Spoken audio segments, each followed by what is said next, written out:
আমার পূর্ববর্তী কীর্তনিয়া গীত গোবিন্দের কথা বেশ কয়েকবার বললেন, শুনতে পেলাম বাসায় বসে। সেই গীত গোবিন্দ যিনি লিখেছে তার কথাই ছোট করে বলি, তার কারণ আপনাদের এইখানে এসে আমার জয়দেব মেলার কথা খুব মনে পড়ছে। প্রত্যেক বছর সেখানে যাইতো, যাওয়ার সৌভাগ্য হয়, ঠিক যেন মনে হচ্ছে এটা জয়দেবের পূর্ণ ভূমি। কিন্তু না, আজকে আমরা এসেছি সবাই আমার পাগলা বাবার পূর্ণ ভূমিতে। সবাই মিলে পাগলা বাবার জন্য একটা উলুধ্বনি দিন তো মায়েরা।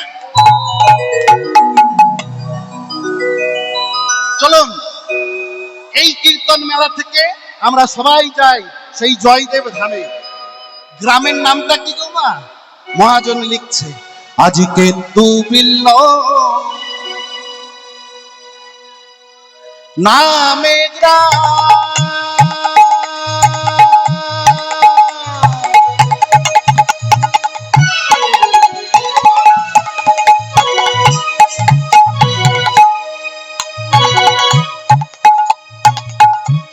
অজয় নদে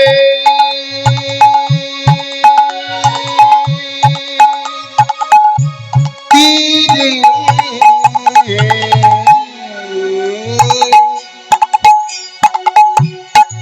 ডুবিল নামে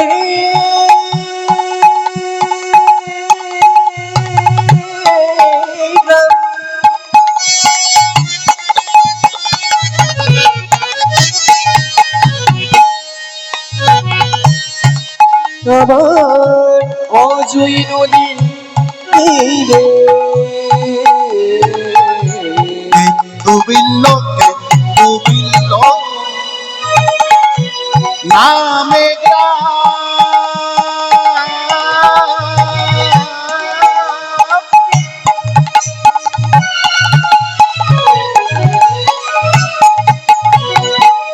এই যে গ্রামের নামটা কি বললাম?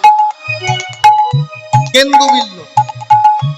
আপনাদের এই মধ্য রামপুর গ্রাম যেমন গঙ্গা নদীর তীরে, হুগলি নদীর তীরে, এটাও একটা নদীর তীরের গ্রাম। কোন নদী?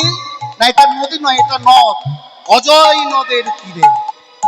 সেই অজয় নদের তীরের গ্রামের নাম কেন্দুবিল্ল। সেখানে কে থাকে গো? নামটা কি? ভোজদেব নামে ব্রাহ্মণ তথা বাসী করে, সেথায় ভোজে নামি ব্রাহ্মণ বাস করে, সদা হরি হরি হরি বলে, সদাই হরি হরি হরি হরি হরি বলে,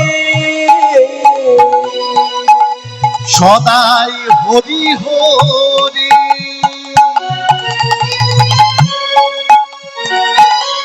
হরি বলে, সদাই হরি হরি হরি বলে,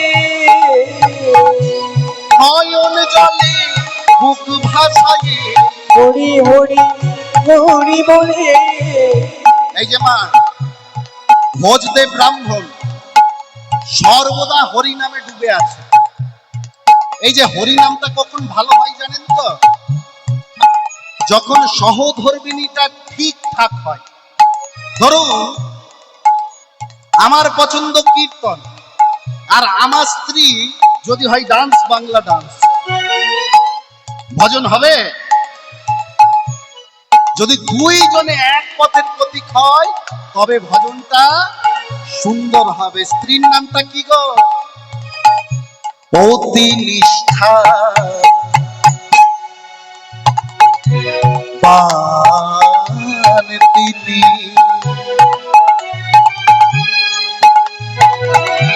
ধার্মিক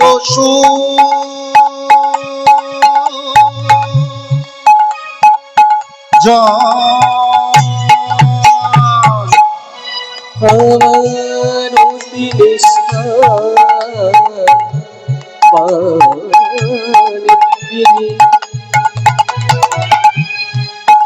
আবার ধার্মিক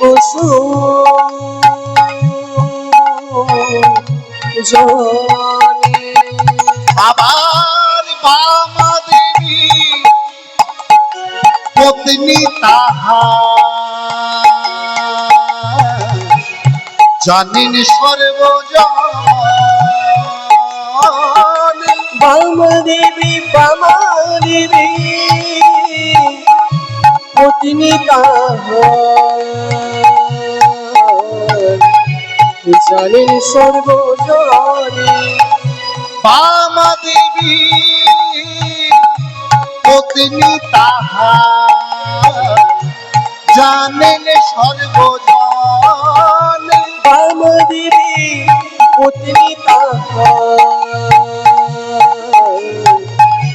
জানেন সর্বজনে তারা হরি হরি হরি বলে তারা হরি হরি হরি বলে আবার দুহু জনে মন দিয়ে হরি হরি হরি বলে তাদের যাচ্ছিল ওই চরণে দিয়ে হরি হরি হরি বলে গোবিন্দ তোমার হলাম বলে হরি হরি হরি বলে উলুর ধ্বনি আর শঙ্খ ধ্বনি দিয়ে হরি হরি হরি বলে আবার হলো করো তালো লয়ে তারা হরি হরি হরি বলে আবার প্রেমানন্দে বাহু তুলে হরি হরি হরি বলে প্রেমানন্দে বাহু তুলে হরি হরি হরি তারা হরি হরি হরি বলে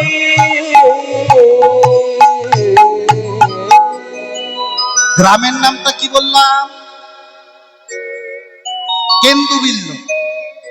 ডাক নাম কেদুলি।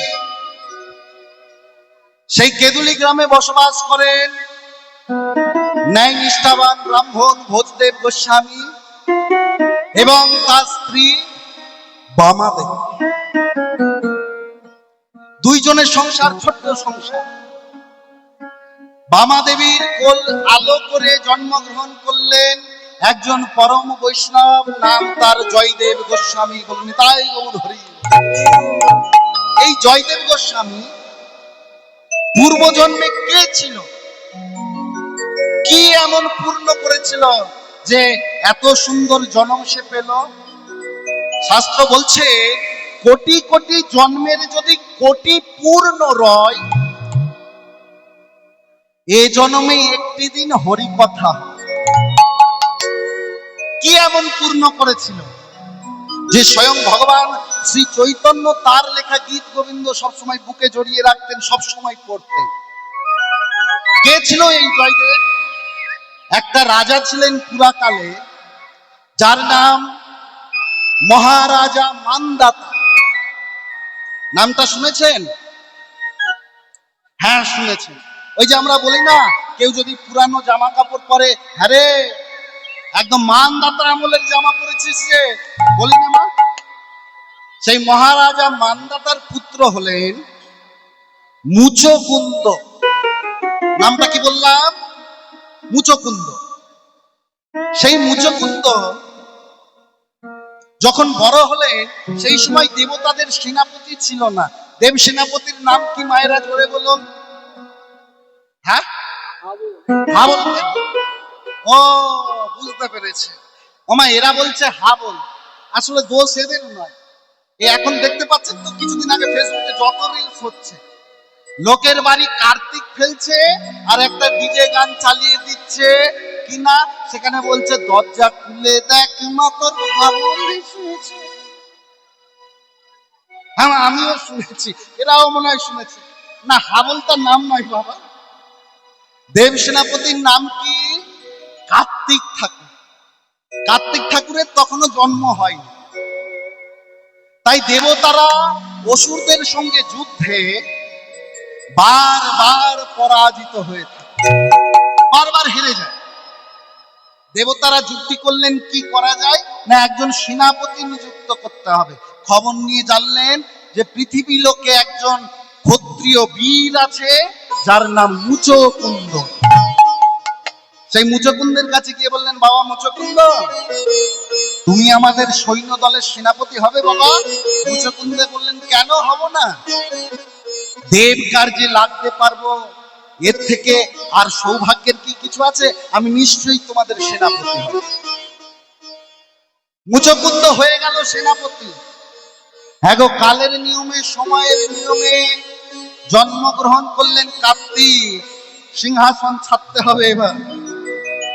ভগবান মুচকুন্দকে বলছে, মুচকুন্দ, এতদিন তুমি আমাদের সেবা করেছো, তা তোমার কি কোনো বর লাগবে? মুচকুন্দ বললে, ভগবান, এতদিন যুদ্ধ করে আমি বড় ক্লান্ত, পরিশ্রান্ত, তাই কৃপা করে আমাকে একটি আশীর্বাদ দিন, আমি যেন ঘুমোতে পারি, আমি যেন ঘুমাতে পারি। ভগবান বললেন, বেশ মুচকুন্দ, তাই হবে, চলে যাও হিমালয়ের প্রবর্ষণা গুহায়, সেখানে গিয়ে ঘুমোবে। যদি জোর করে কেউ তোমার ঘুম ভাঙায়, আমি তোমাকে আশীর্বাদ দিলাম, তুমি তার দিকে তাকালেই সঙ্গে সঙ্গে সে ভস্ম হয়ে যাবে। সঙ্গে সঙ্গে কি হবে মা? ভস্ম হয়ে যাবে। মুচকুন্দ চলে গেল প্রবর্ষণা গুহায়। সত্য যুগের পরে এলো ত্রেতা যুগ, তারপরে দাপর যুগ। দাপর যুগের ভগবানের নাম কি মা? এই যে কি নাম? কৃষ্ণ। কৃষ্ণ তার মামাকে বধ করেছিলেন, মামাটার নাম কি যেন? কংস মামা। সেই কংস মামাকে যখন বধ করলেন, কংসের দুজন স্ত্রী ছিল, অস্তি আর প্রাপ্তি। এরা দুজনে বিধবার সাজে গিয়ে উপস্থিত হলেন এদের পিতার কাছে। পিতার নাম জরাসন্ধ। জরাসন্ধ বললেন, মারে, কে তোদের এরকম অবস্থা করেছে? অস্তি প্রাপ্তি দুজনে মিলে বলে উঠলেন, পিতা, আমাদের এই অবস্থার জন্য দায়ী ওই কৃষ্ণ।